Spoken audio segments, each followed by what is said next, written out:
सहदेवराव भोपळे कनिष्ठ महाविद्यालय हिवरखेड, हरित सेना आणि स्थानिक पोलिसांच्या संयुक्त विद्यमाने हिवरखेड येथे श्रमदान करून वृक्षारोपण करण्यात आले।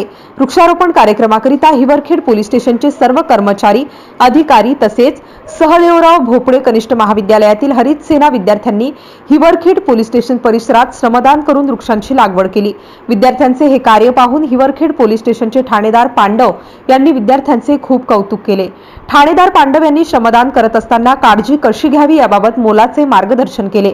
यावेळी महाराष्ट्र राज्य वाहतूक सुरक्षा व नागरी संरक्षण अकोला जिल्ह्याचे जिल्हा समापदेशक डॉक्टर मयूर लहाने, बीटचे जमादार महादेव नेवरे, श्रीकृष्ण सोळंके हे सुद्धा उपस्थित होते।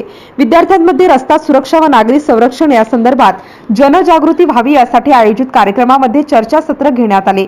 MCN न्यूज मराठी करिता बाळासाहेब नेरकर, हिवरखेड।